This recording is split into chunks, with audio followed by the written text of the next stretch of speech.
Өнөөдрийн хичээлээр IELTS task нэгэнд хамгийн түгээмэл гардаг дүрмийн алдаанууд, тухайлбал эзэн бий, үйл үгийн тохироо, цагийн тууштай байдал, артикл болон ижил бүтцтэй байх зарчим зэргийг хэрхэн зөв хэрэглэхийг мэргэжлийн түвшинд авч үзнэ. Эдгээр алдаанаас зайлсхийж.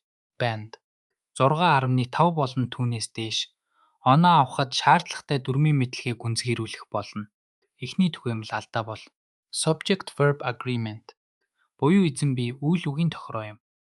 Энэ нь өгүүлбэрийн эзэн биеийн тоотой үйл үгээ зөв тохируулахыг хэлнэ. Жишээлбэл the number of students is increasing гэж хэлэх ёстой байхад the number of students are increasing гэж алдаатай хэрэглэх нь илбэг байдаг. The number of гэдэг хэлтсэн нэг тоог илэрхийлдэг тул үйл үг нь is буюу нэгдмэл хэлбэртэй байна. Харин a number of гэдэг нь олон тоог илэрхийлдэг тул үйл үг нь are буюу олон тооны хэлбэртэй байна. Ийм алдаа нь IELTS grammatical range and accuracy D. Оноо асуулдаг тул анхаарах хэрэгтэй. Дараагийн нийтлэг алдаа бол tense consistency буюу цагийн тууштай байдал юм. Task нэгэн график хүснэг тайлбарлахдаа цагийг хольж хэрэглэх нь илбэг байдаг. Жишээ нь the graph shows that sales increased significantly in 2005 and then it remained stable until 2010 гэдэг өгүүлбэрт increased болон remained гэсэн хоёр өөр цаг орсон байна. Энэ нь буруу юм. Зөв хэлбэр нь the graph shows that sales increased significantly in 2005 and then remained stable until 2010 байх ёстой. Өнгөрсөн үйл явдлыг тайлбарлаж байгаа бол бүх үйл үг өнгөрсөн цагт байх ёстойг санаарай. Энэ нь таны тайлбарыг илүү логиктой, дараалалтай болгоно. Дараагийн чухал сэдэв бол using articles буюу the артиклуудыг зөв хэрэглэх явдал юм. Монгол хэлэнд артикл байдаггүй, учраас энэ нь бидний хувьд их төвөгтэй санагддаг. Task нэгэнд график хүснэг тайлбарлахдаа тодорхой болон тодорхойгүй артиклуудыг зөв хэрэглэх нь таны бичгийн чанарыг ихээхэн сайжруулна.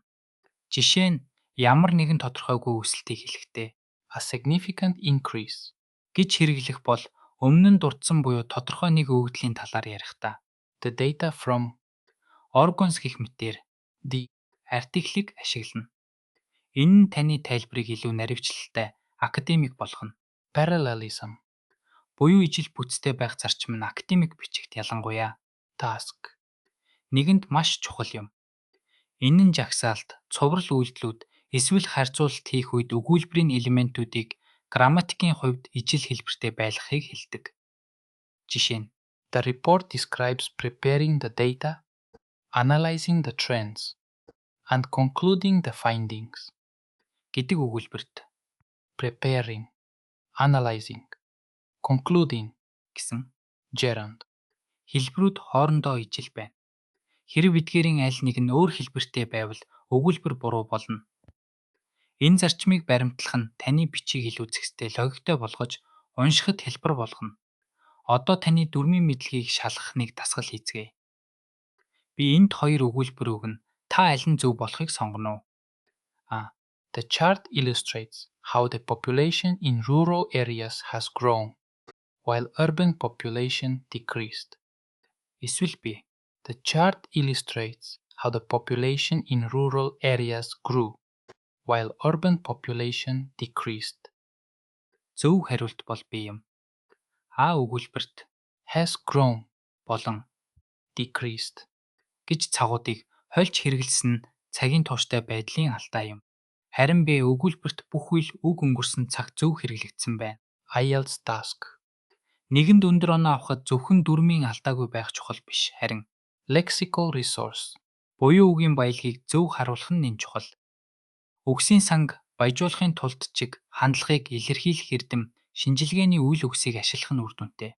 Жишээ нь go up гэхийн оронд soar буюу хурцтай өсөх, go down гэхийн оронд plummet буюу огцом унах, мөн fluctuate буюу хэлбэлзэх, remain and stable Буюу тогтвортой хэвээр үлдэх зэрэг үгсийг хэрэглэснээр таны тайлбар илүү академик чанартай болно.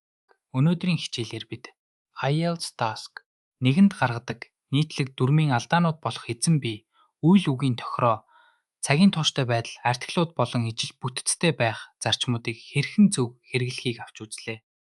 Эдгээр дүрмийн зарчмуудыг ойлгож зөв хэрэглэснээр та IELTS IN Grammatical Range and Accuracy шалгуур дээр өндөр оноо авч Band 6.5 болон түүнээс дээш оноонд хүрэх боломжтой.